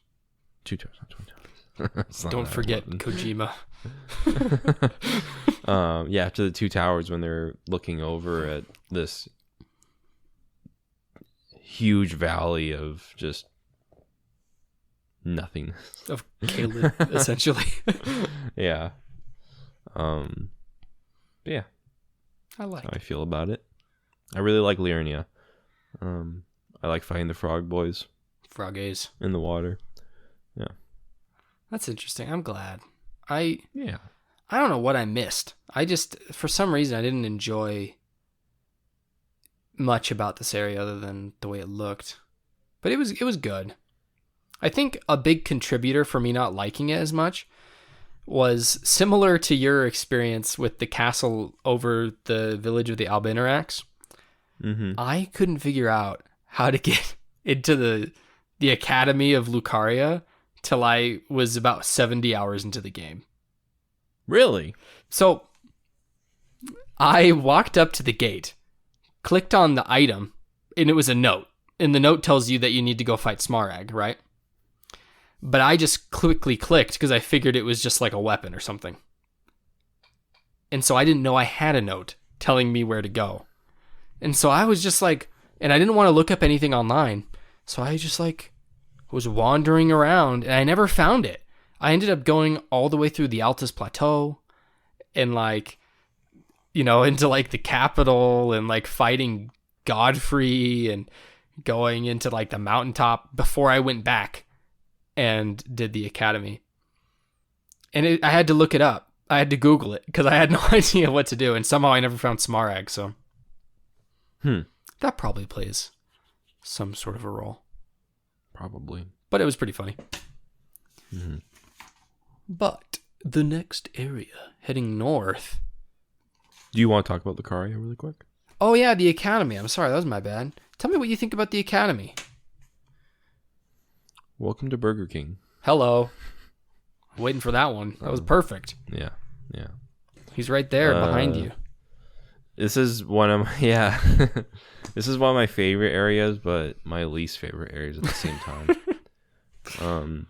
I love how it looks. I do love the Burger King guys, how they look, and I love the pots that you fight. But they are the worst. It's like 100 Chris Kyles American sniping you from everywhere. It's terrible. But at the same time, it just felt cool to sneak around this castle and then kill them strategically, because they were way too strong for me at that time, because I went there very early. You didn't get there when you were level 150. Yeah. The Renala was the third boss I fought in the game. Oh my gosh, wow. That didn't change. She was still easy. You know? Yeah. But yeah, I like these university academy areas and games like this, so it's kind of a trope, yeah. Yeah, it is definitely a trope, but yeah. There's those I'm gonna admit something. You know those caged enemies from like Rykard's army? Yes. Where they're like the mechanical things with the axes. I have never killed one of those things. I always run away. I was like, I'm not dealing with you. Oh my gosh. They're not even that bad. Wait, do you mean like... They're terrifying in Lucaria. Like, you mean the caged guys? Little guys that like... No. You mean like... giant okay, that makes mechanical things with the swinging axes. Those things suck. I have never killed one of those. So you didn't fight the duo in Volcano Manor? I might have fought them and ran. Say as a boss I don't remember fight. Killing them. I really don't remember killing them. Dude, that's what I should have done. I wasted too many years of my life in advance on those. So I was like, screw this. That's They're way too overpowered for me. Even when I was in Volcano Manor, they were still too like strong. They took too much damage for me to even bother with them. I didn't want to deal with it. Yeah, they're pretty spongy, as it were. Yeah, pretty crazy. And then they got that move that I'm pretty sure kills you in one hit. I think it can also like transport you. If it kills you, they can like bring you somewhere else. Yeah, I don't want to do that. I don't want to deal with that crap. Huh. But yeah, Lucaria also has one of the best bosses. So it does. Renala is just great, and that really enhances it. And you can respec there. It's your favorite thing to do in the whole world. That's right. It's my favorite part of the game. I don't even like playing it. It's like respecking. Yeah, I think that this is another great example of just a great From Software design, you know, because it's a lot like Stormveil in that there's giant parts of the castle that you don't even need to see, you know, if you don't like want to, if you don't want to deal with it, you don't have to. But man, it's just one of those things where you like happen to jump over a railing and then you're on a rooftop and then you're climbing a bell tower and then you're like jumping across 3 more rooftops and then you're in a cathedral and, you know, and it's just, it has a really just organic discovery feel to it that is, you know, I think special to these games. So yeah, for sure. Expansive. All right. It's a good word for it. But good thing you just graduated, Chris. Because you're heading up in the world, up the lift of, I don't remember which lift, Dectus perhaps, rolled, who cares? But you're going to the Altus Plateau, baby. Tell me what you think about the Yellow Land. The Holy Land is my 3 words. Wow. Strong words coming from a rascal like you. Dude, the Altus Plateau is probably the best. It's like you said about Weeping Peninsula being Limgrave 2.0. This is like Limgrave 5.0. This is such a awesome, expansive, golden area of the game. You don't seem to like it. I'm glad you like No, it. this is more or less the hub of the world for me. It's the middle point. It's where I spent a lot of time. Especially when you have to, like, that whole mine area where you fight Makar, the magma worm. Yes. Leading up to Altus Plateau. And then, yeah, just a lot of stuff I did started from Altus Plateau. Like going towards the Poison Castle up north, or going towards Mount Gelmir. Mm-hmm.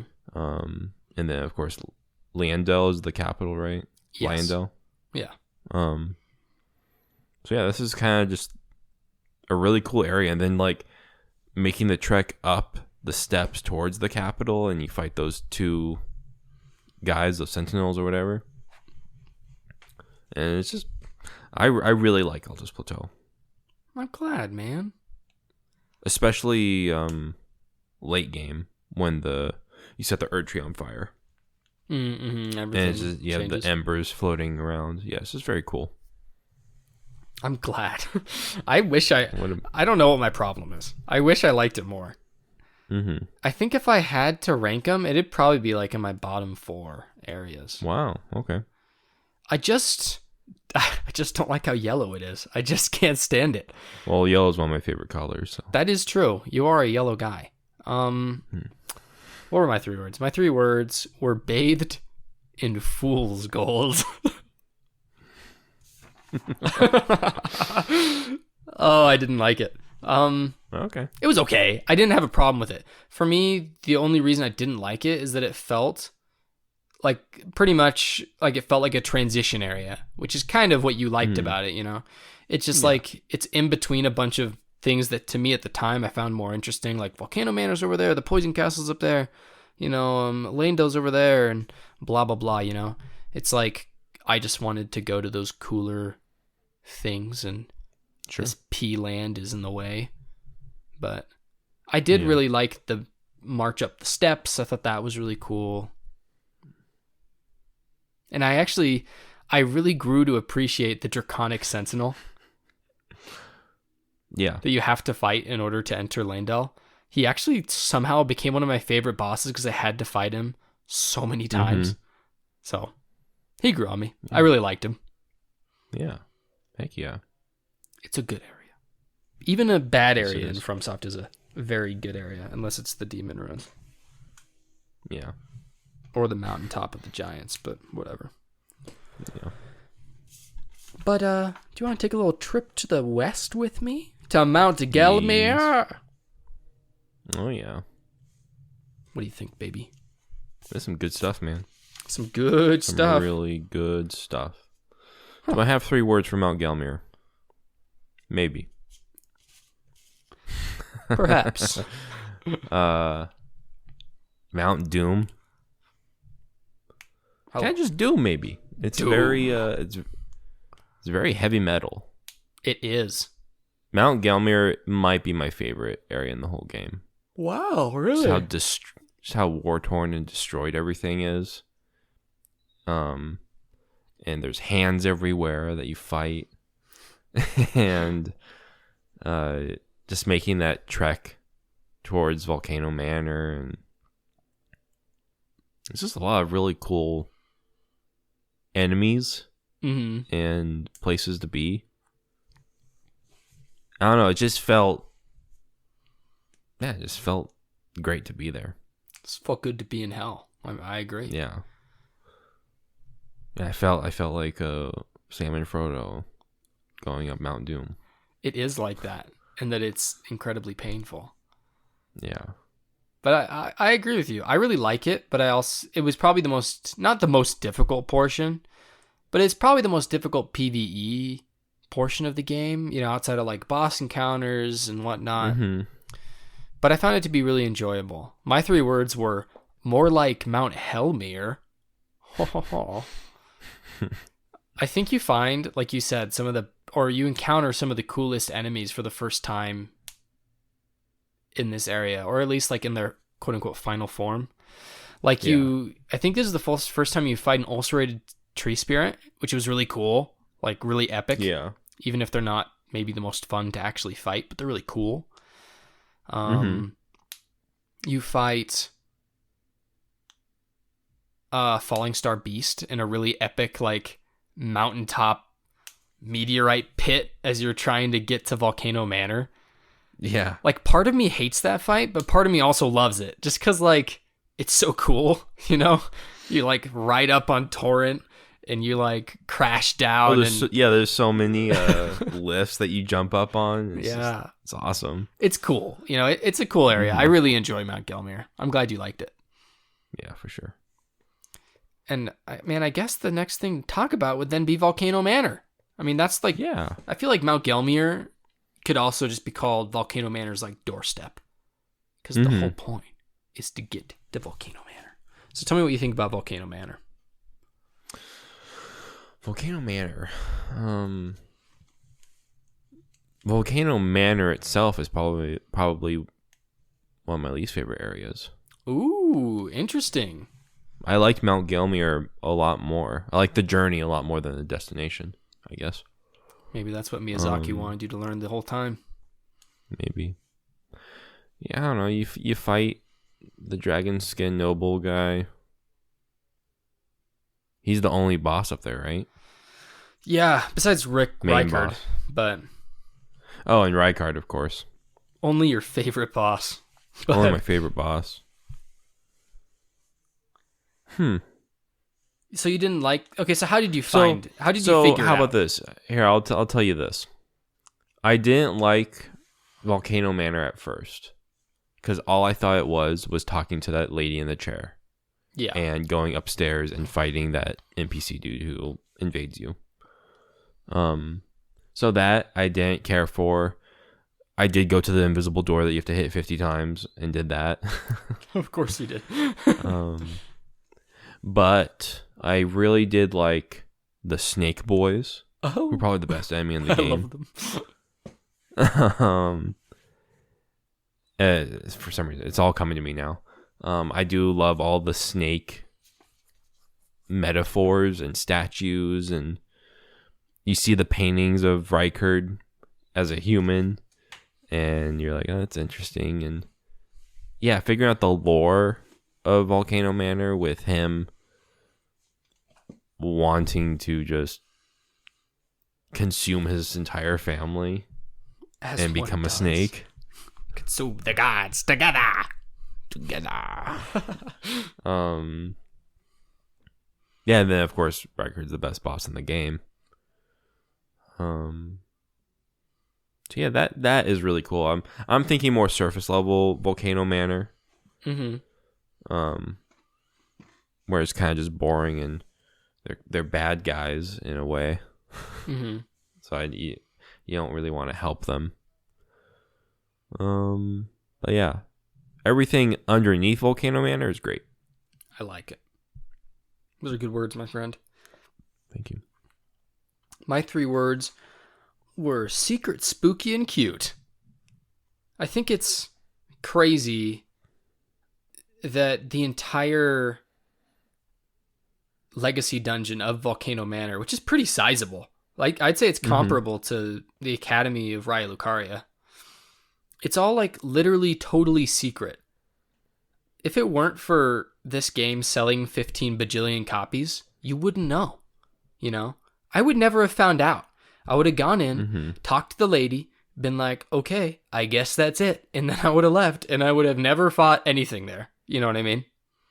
So I think it's just so ballsy of From Software to do this. Like, granted, it is literally guaranteed that people will find it in the first hour because this is, you know, that's how the community is for this game. Yeah. But I find that to be incredible. And then, man, you're right. Those snake boys are just so cute. They're the best enemies in the entire game. And jumping and traveling across rooftops in a From Software game, it will never get old for me. I will always really feel so smart when I jump on the rooftop, even though I know it's exactly what they intended. So yeah, any rooftop sequence is a plus for me. Every Legacy dungeon has had it, so I think there's a little pattern there. Oh yeah. But yeah, Volcano Manor, man. I like that. What a good place. Now, Good stuff. kind of the opposite. Up north, although even more rooftop jumping, we've got Lanedale Capital. I didn't include the Ashen Capital, by the way, so we can include that in this if you want. I'm not too keen on it. But tell me what you feel about Lanedale. City of Brass, Oh! which is a callback to Uncharted 3. Wow. Chris's It least made me favorite really think Uncharted. about. It made me really think about Uncharted 3 for some reason. Just like the palaces at the end of the game. Yeah. I really liked the capital. I liked the knights that you fight, and I like just exploring. It really felt like a city. I was exploring a city. And then of course the giant dragon and the lightning spear thing is super cool. So dope. Um, The spear of bug snacks that you can get. yeah. And then you have the worst boss in the game. The golden boy. Yeah. And it's also how you get to the shunning grounds. There's just a lot of things in Lionel. And then the Ashen City. I thought that was a little haven't we had enough ash in Dark Souls 3? No. Like, how much ash do we need? As much ash as we can get. I don't know. It pales in comparison to like the ash. It's like the end of Dark Souls 3.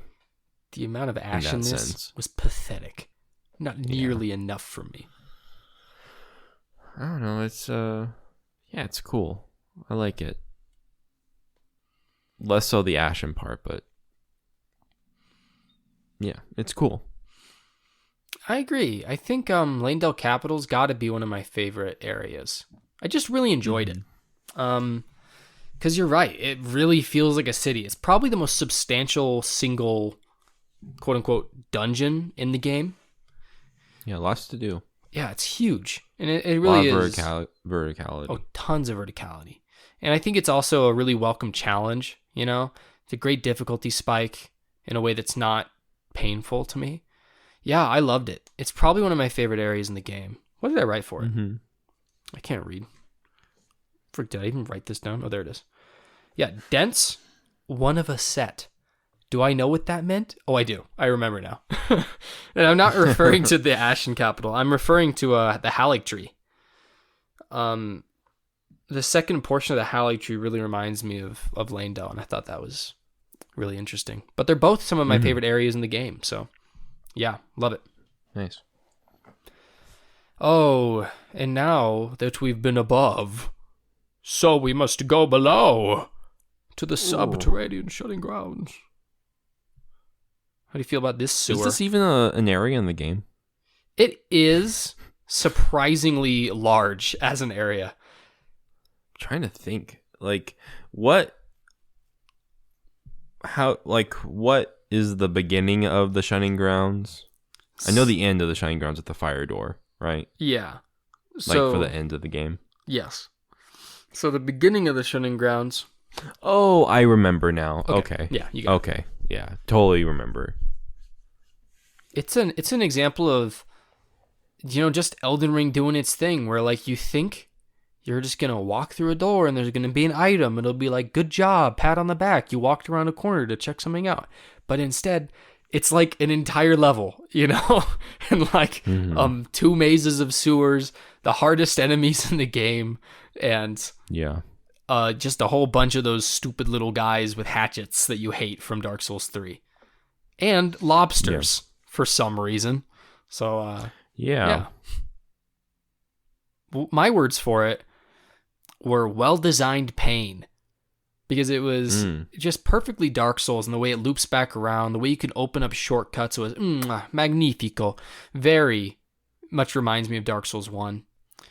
Yeah, for sure. But also incredibly painful and horrible, and one of my least favorite areas to do. But it was good. Yeah. So what did you think about the subterranean shunning grounds?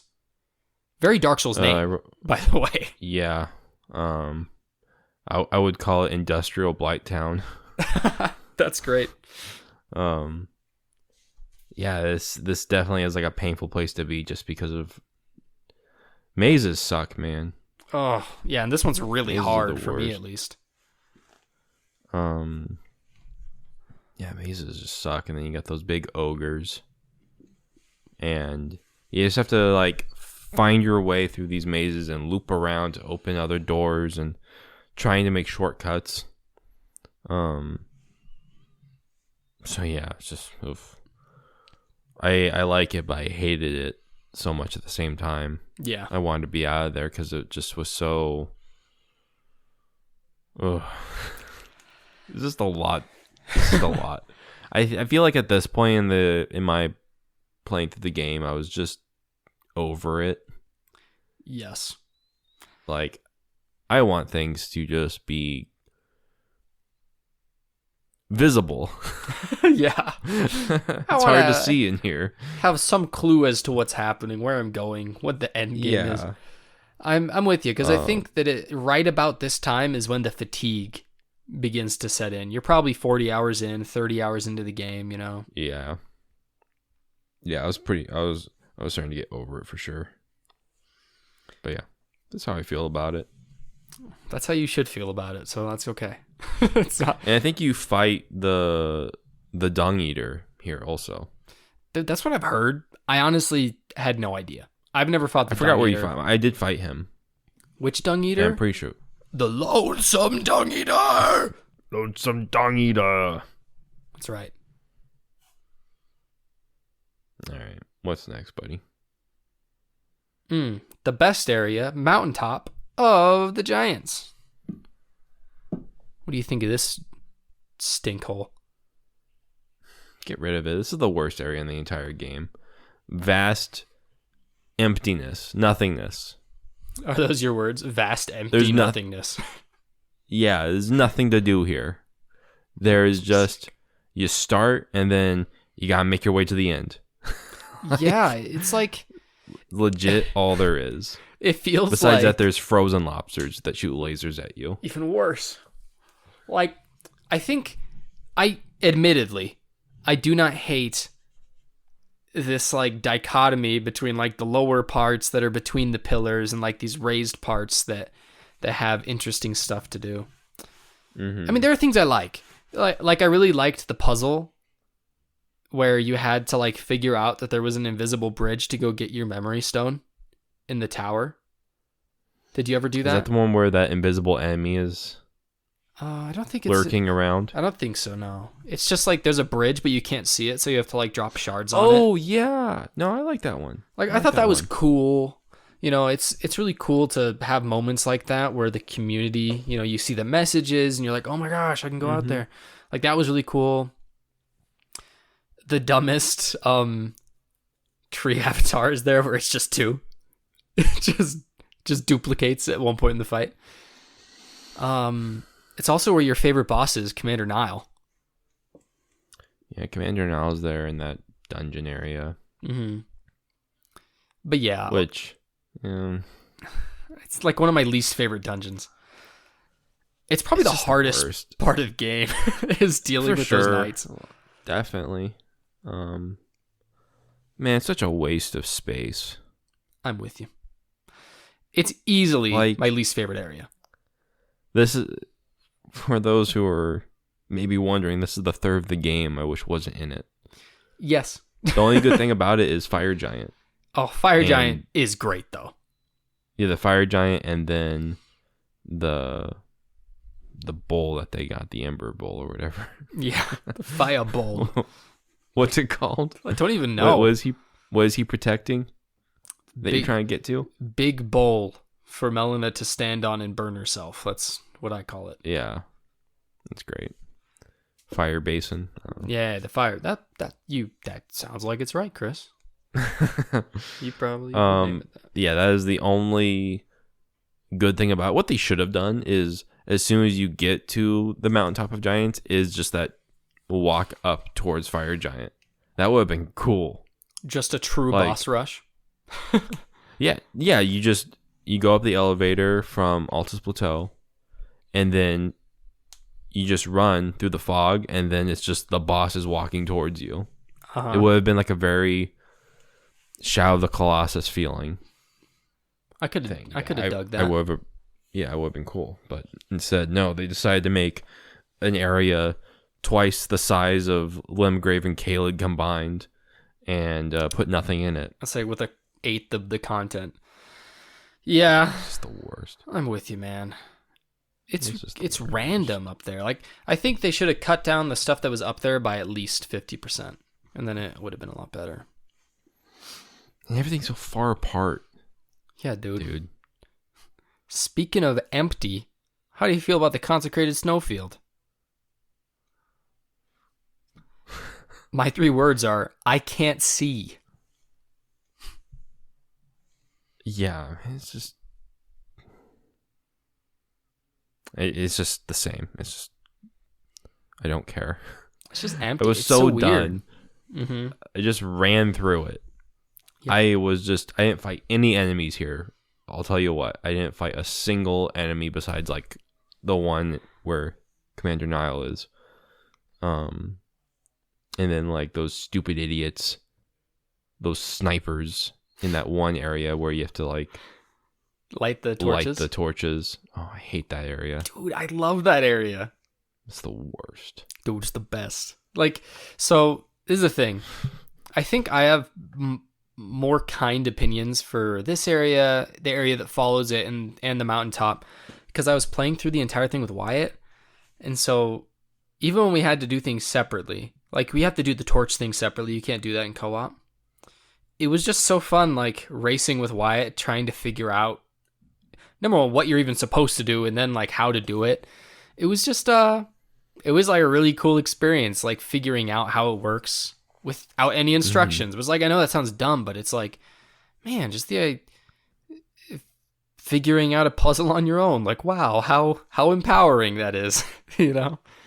I thought it was quite fun, but I get why it would be annoying, so I understand. No, this whole area is a waste of time and waste of memories and a waste of everything. Wow. A solid recommendation from Chris. That's right. Well, maybe you'll recommend the next area a little more. What do you think about the Halig Tree? Halig Tree is interesting. I really don't know how I feel about it. Actually, I do. The beginning of Halig Tree I really like.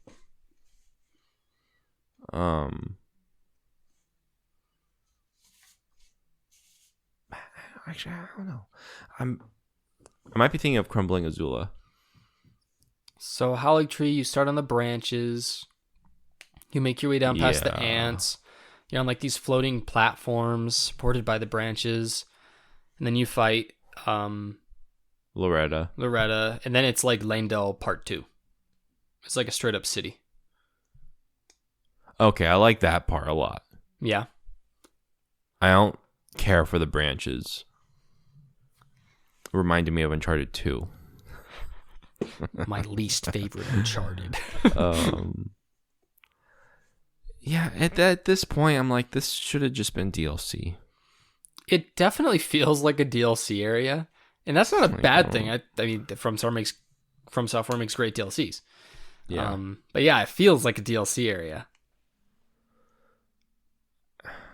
And it's crazy how secret this too was. Like, yeah, you gotta put together 2 random things that, like, how do you even find them? And then you have random. You have to go to a lift, press a button to switch the prompt, use the secret medallion. Then you got to go all the way to the other end of the stupid place where you can't see. And then you got to do this weird puzzle where people are sniping you and this invisible assassin's killing you.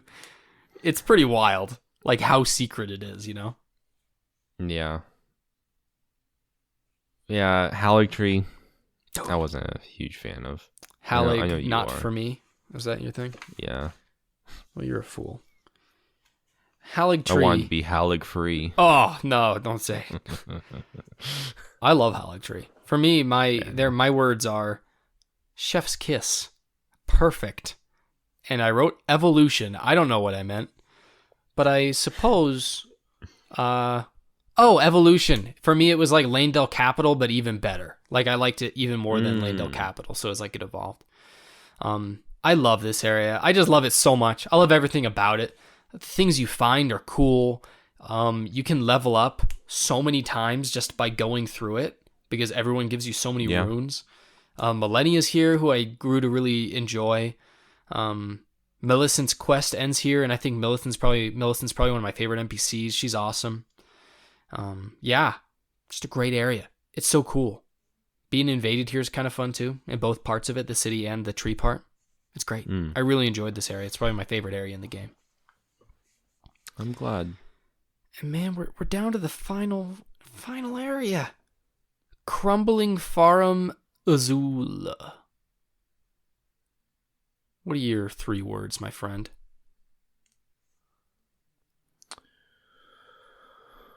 My 3 words. Drastic. Hello. DLC. And deep. Hello. So what do you mean by deep, my friend? Oh, it's just there's so like you can just go so deep into it. It's kind of actually insane how big this area is and how many like secret areas there are inside of it. That's true. And yeah, it's just there's a lot going on here for this floating city. Wow. Or whatever it is. Mm-hmm. And it's a drastic change of pace, I think, and a drastic change of scenery with the tornadoes. And just it's gray, but it's a different kind of gray. I don't know how to explain it. It's like a clear, it's just very clear. There's clarity in here. I don't know how else to put it. They make the concrete look so beautiful. Yeah. It's a gorgeous area somehow. Yeah. And then you have an awesome boss at the end. You have a horrible boss in the middle. Yeah. You have a great secret boss that you sleep to meet. Yeah. It's interesting. Yeah. You have some horrible enemies. Some cool enemies. I love the red lightning that comes from those weird dudes, like the people who live there. Oh, yeah. Those guys are awesome. I like Wormwood or whatever his name is. Yeah. Those guys are gross. I love them. What else is there? There's a lot of cool stuff. There's a cool NPC that you can fight there. It's where you killed the pot boy. Yeah, you kill the pot boy, man. I just like it. I like Crumbling Azula. Me too, man. I'm glad you like it. My 3 words were "let me leave" because I actually hated this area. I thought it was cool. It's like Subterranean Shunning Grounds for you. I was just so done. I just wanted the game to be over, and it just would not end. So I guess you're right. I definitely did get the vibe that the game was just a tad too long. You know, like especially like after dealing with the mountaintop of the giants, it plops me in here. You know, it's like, oh my gosh, just end. I beg you. You know. Yeah, this game has a very similar issue that Red Dead 2 has for me. Yeah. Yeah, where there's just like there's without spoiling anything, there's an epilogue in Red Dead 2 that's like at least 20 hours long. Ah. And you're like, this could just been DLC. Like I wouldn't mind if it was DLC. Yeah. So yeah.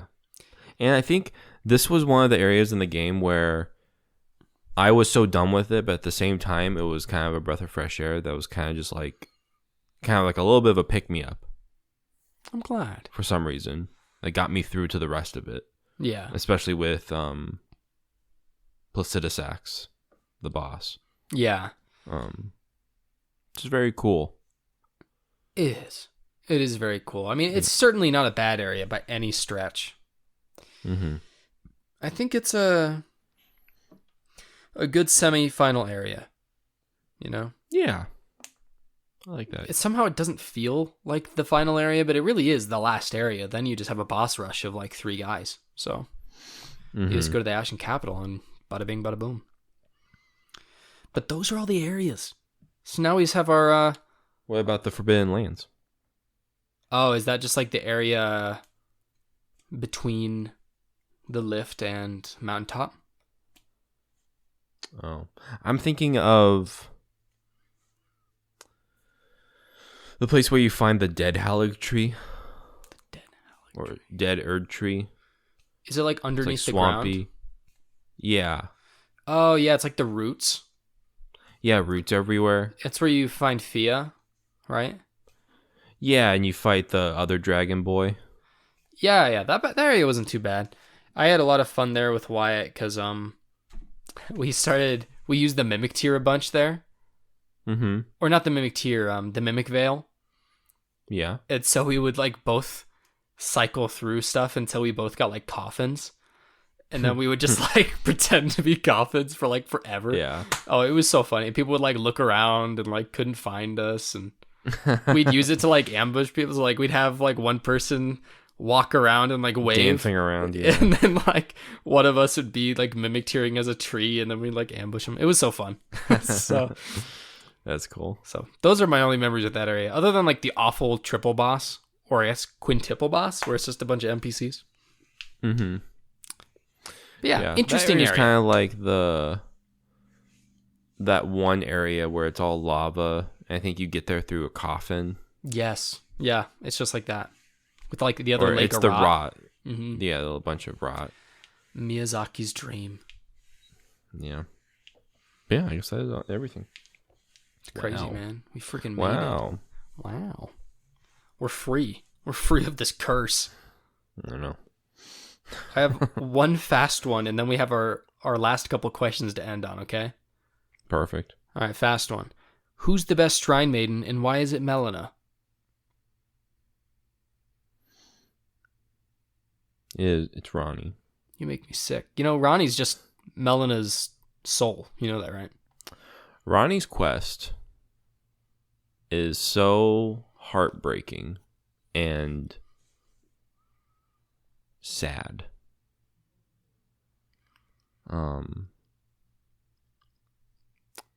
I do not care for Melina as much. What's wrong with you? Maybe I just don't like her voice acting. I don't know. Dude, I love Melina's voice acting. I love everything about Melina. Mm-hmm. You would. I just took to her, man. I don't know what it is. No, I liked Ronnie a lot more for some reason. I mean, Ronnie's very cool. She has 4 arms, which is a big plus. Yeah, it is. But yeah. What do you like about Melina so much? Dude, I don't know. I just like her. I just think she's awesome. I love her outfit. I don't know why. I just think it looks dope. Her Hobbit outfit? Yeah, dude. It's so cool.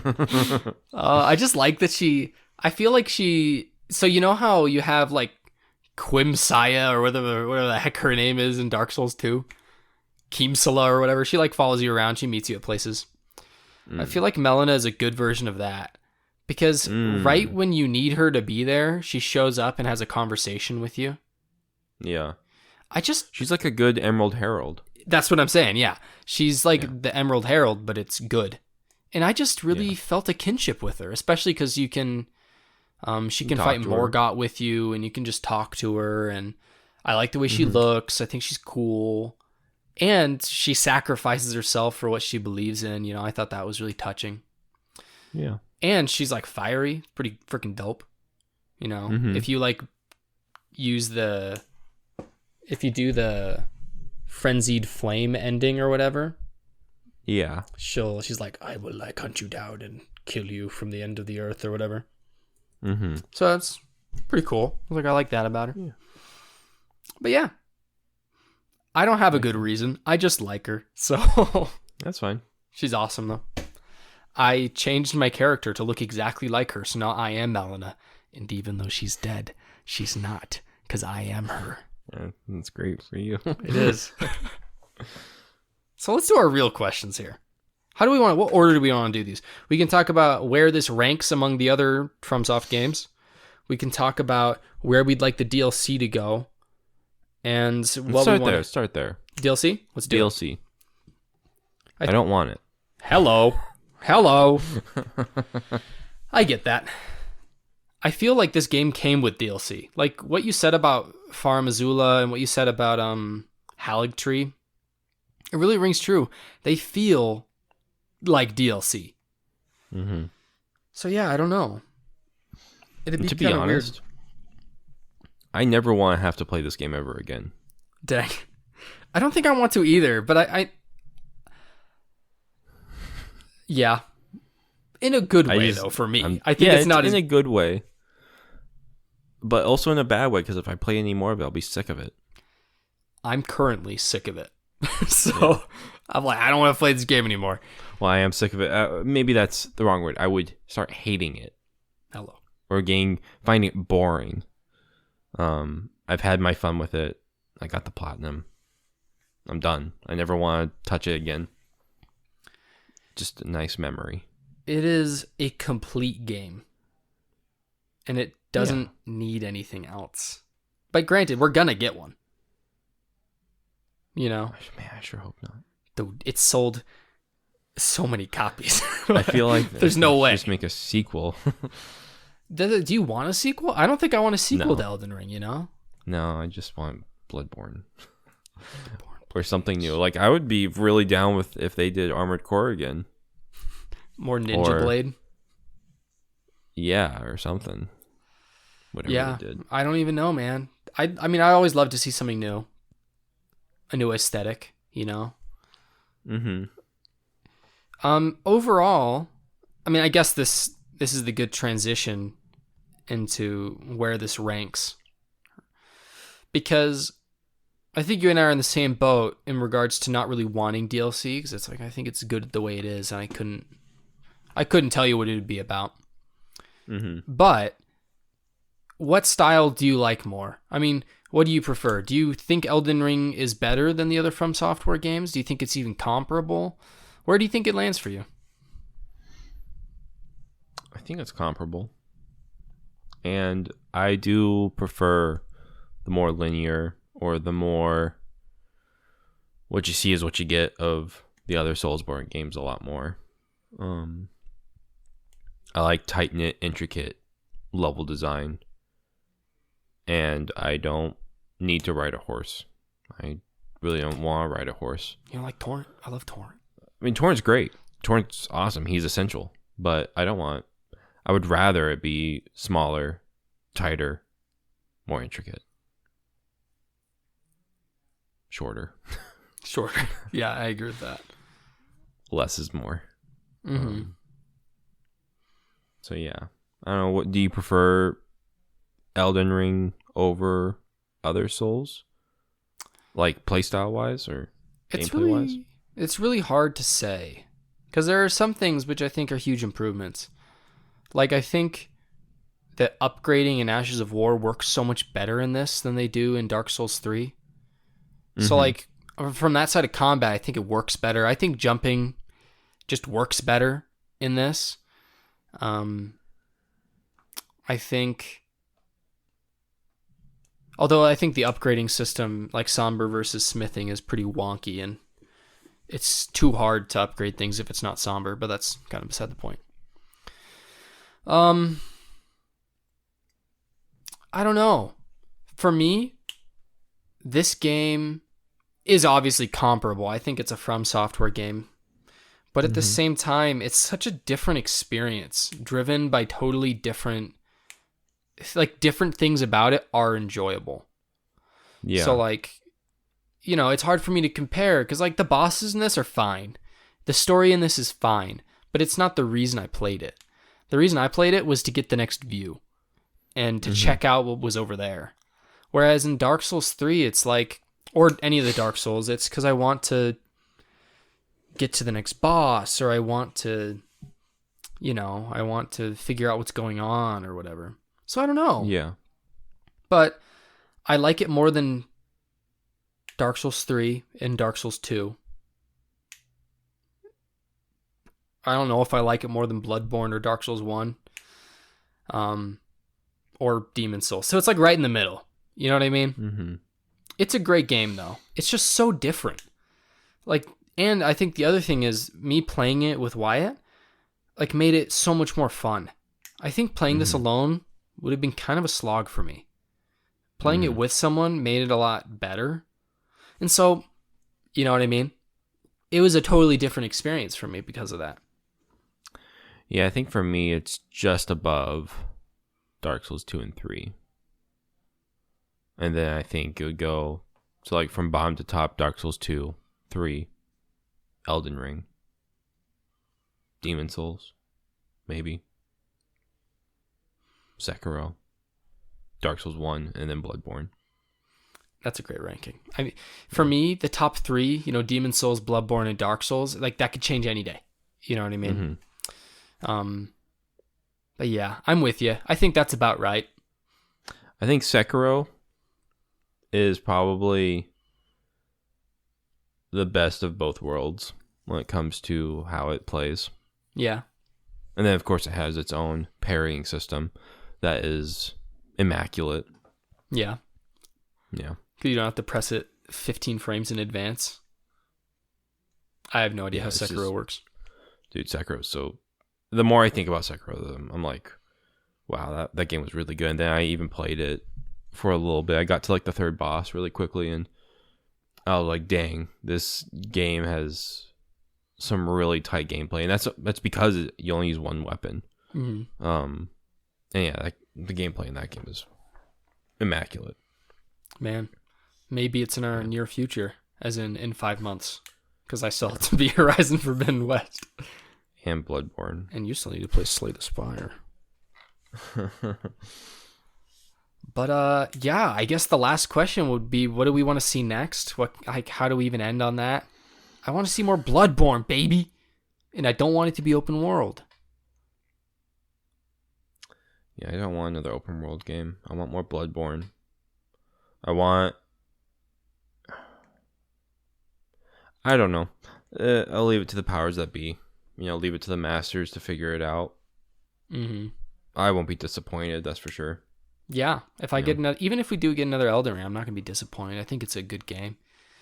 I think it's probably one of the best games to come out in a while. It'll probably be Game of the Year, most likely. I don't know. Maybe Forbidden West better. I haven't finished it yet. I haven't played Stray the Cat game. That'll probably be better. But yeah. I for sure when we do Game of the Year, it's gonna be interesting to see where this lands, because I really haven't thought about my list yet with all the games I've played this year.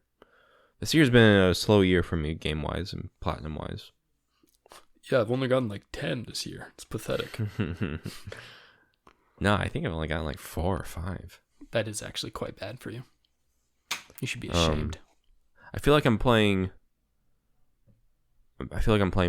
more of what I like, or more games I want to play. I feel like I'm playing more games and getting less platinums this year. I'm proud of you, man. There's a lot of games that I'm playing that I can't get the platinum anymore because they're on PlayStation 3 and there's multiplayer trophies. Yeah. I don't know. What a fittingly melancholy end to the episode about Elden Ring. Yes. Uncertain new beginnings, as it were. What will come? Who's to say? Oh, yeah. But Chris, no matter what comes, I'm excited to be there with you and to be there with our wonderful audience. We're grateful for you guys listening, for you guys commenting, for you guys subscribing to our Patreon. We're especially grateful to Cody, to Emmett, to John. We also congratulate John on his baby girl. Wow. It's amazing. We're excited for you. But yeah, we're just grateful for everybody, man. Definitely, if you like the show, comment, tell your friends about us. If you want to be a superstar, go to Patreon like our friends we just mentioned. And yeah, subscribe for no more Elden Ring content, because we're freaking done talking about this. I'm ready to move on with my life. Do you have any comments for the people, Chris? I just want to thank everyone who comments and likes our stuff, like Randy Leahy and Peanut Gallery 4. We love you, Peanut Gallery. You guys are the and goats. Randy. You guys are the us goats. Holy going. crap. Yeah, we love you all. We love everyone who listens to us. Just keep on listening. Share us with your friends. Please. Please. Please. Please. Please. But yeah, I got nothing else. Me either, man. We say goodbye, adieu, and until next time, Futon Talks out. Auf Wiedersehen. Auf Wiedersehen.